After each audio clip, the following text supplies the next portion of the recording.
नमस्ते friends, welcome to my channel. आज मैं आप सबके साथ शेयर करूंगी कुछ किचन ऑर्गेनाइजिंग हैक्स जो कि आपको बहुत काम आएंगे अपने किचन व्यवस्थित करने में।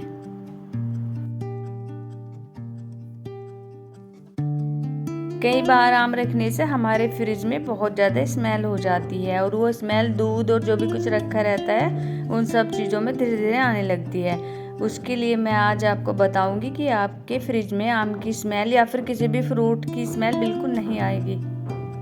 सबसे पहले मैं इन आमों को कुछ इस तरह से वॉश कर लूंगी। मेरी इस बास्केट में कोई भी फ्रूट्स इस हैंडल की वजह से बहुत अच्छे से वॉश हो जाता है। अब मैं इन आमों को कुछ देर के लिए ड्राई होने के लिए छोड़ दूंगी। सबसे पहले हम कुछ इस तरह से एक पॉलीथीन लेंगे। उसमें सारे आम डालने के बाद रबड़ बैंड या किसी क्लिप की मदद से उसे सील कर देंगे और उन आमों को अपने फ्रिज में रख लेंगे। ऐसा करने से हमारे फ्रिज में आम या किसी भी फ्रूट की स्मेल नहीं होगी। अक्सर हम सबके घरों में कुछ इस तरह का सोप होल्डर रहता है और जब भी हम बर्तन धोते हैं कुछ इस तरह से इसमें पानी भर जाता है, जिससे हमारी साबुन बहुत ज़्यादा वेस्ट होती है। आज मैं आपको बताऊंगी एक ऐसा टूल जिससे हमारी साबुन कम से कम वेस्ट होगी। ये है मेरा सिलिकॉन का सोप होल्डर। इसे हम बहुत ही आसानी से दीवार पर स्टिक कर सकते हैं। इसमें कुछ इस तरह का हुक रहता है। ये कुछ इस तरह से दीवार वाले स्टिकर पार्ट में लग जाता है। बस हमें इस बात का ध्यान रखना रहता है कि हम इस पे कोई भारी सामान ना रखें, बस अपनी साबुन ही रखें। इसमें मैं अपनी साबुन रख लूंगी। ये दीवार पे हैंग हो जाता है तो हमारा स्पेस भी कंज्यूम हो जाता है। कुछ इस तरह से सारा पानी इसके नीचे चला जाता है, जिसकी वजह से हमारी सोप भी डिजोल्व नहीं होती और काफी समय तक चलती है। ये माइक्रो फाइबर क्लॉथ है। वैसे तो कार साफ करने के लिए होता है, पर मैंने इसे किचन में यूज किया है। इससे किचन स्लैब बहुत अच्छे से साफ होती है और ये पानी को एक ही बार में एब्जॉर्ब कर लेता है और इससे क्लीन करने से हमारे ग्रेनाइट पे ग्लास लाइक फिनिश आती है। मैं इसका अमेज़न लिंक डिस्क्रिप्शन में दे दूंगी और इसे हम आसानी से कहीं भी हैंग कर सकते हैं। यह है मेरा वायर डिश वॉशिंग स्क्रबर। आजकल ये बहुत ही ज़्यादा ट्रेंड में है बर्तन साफ करने के लिए। ये मैंने अमेज़न से बाय किया है। पहले तो मुझे लग रहा था कि इससे क्या ही बर्तन साफ होंगे। मुझे इसे यूज करते करते काफ़ी टाइम हो गया है और ये बहुत ही अच्छे बर्तन साफ करता है।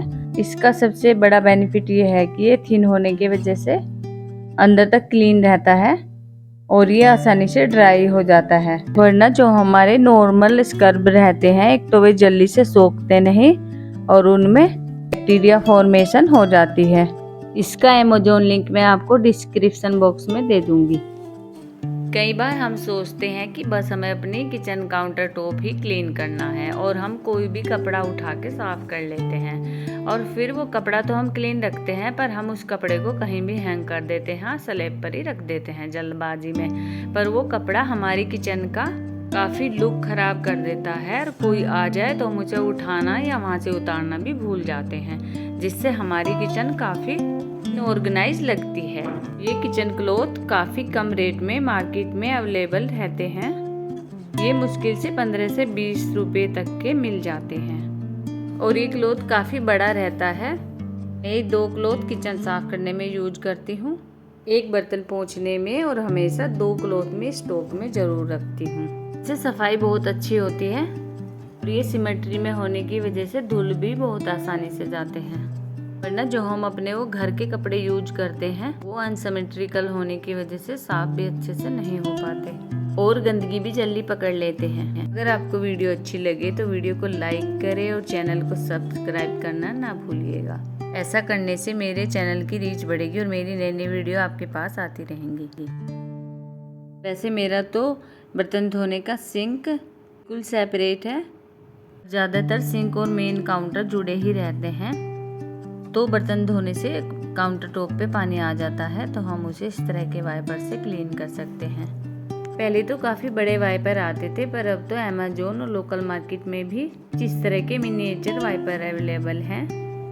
ये काफ़ी लाइट वेट रहते हैं और बहुत ज़्यादा पानी एक ही बार में साफ़ कर देते हैं और इन्हें हम छोटे से छोटे स्पेस में रख सकते हैं। हमें कभी भी अपने गर्म बर्तन डायरेक्ट काउंटर टॉप पे नहीं रखने चाहिए। इससे कुछ समय बाद 100% हमारे ग्रेनाइट में बारीक बारीक क्रैक आ जाते हैं।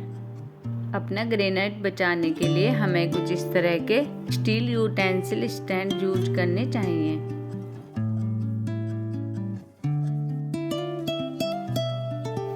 हमें नमक सबसे ज़्यादा चाहिए होता है किचन में, हर चीज़ में नमक डलता ही है।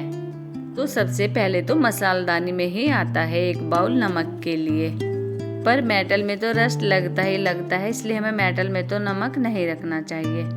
फिर आती है कुछ इस तरह की सेरेमिक बर्नियाँ। इनमें नमक बहुत अच्छे से रखा जाता है और रहता भी है, पर कुछ समय बाद इसमें नमक सीलने लगता है। फिर होते हैं कुछ इस तरह के कांच के जार। मैं बहुत समय से अपना नमक कांच के जार में ही रखती आ रही हूँ। ऐसे कांच के जार में हम जितने समय तक चाहें अपने नमक को स्टोर करके रख सकते हैं। इसमें कभी भी नमक नहीं सीलता। आज की मेरी वीडियो बेस्ड है कुछ किचन एसेंशियल्स पे। अगर आपकी किचन नई है या पुरानी भी है तो ये एसेंशियल्स आपको बहुत काम आएंगे।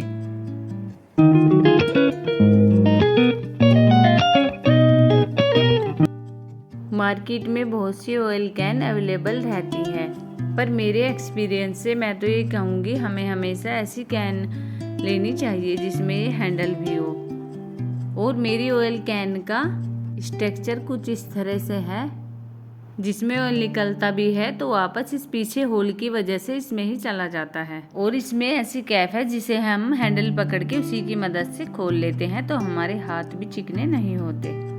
और स्लीक डिजाइन होने की वजह से हम इसे कहीं पर भी रख सकते हैं। अगर हम फ्रिज में अदरक को खुला रखते हैं या फिर कुछ इस तरह के कंटेनर में रखते हैं तो हमारी अदरक की स्मेल उड़ जाती है और वो काफ़ी ड्राई हो जाता है। पर अगर हम इस तरह के कंटेनर में अपना अदरक रखेंगे तो वो काफ़ी लंबे समय तक चलेगा और उसकी नमी और स्मेल काफ़ी हद तक बनी रहेगी। अगर आपको मेरी वीडियो अच्छी लगे तो please like, share and subscribe my channel और कमेंट करना ना भूलिएगा।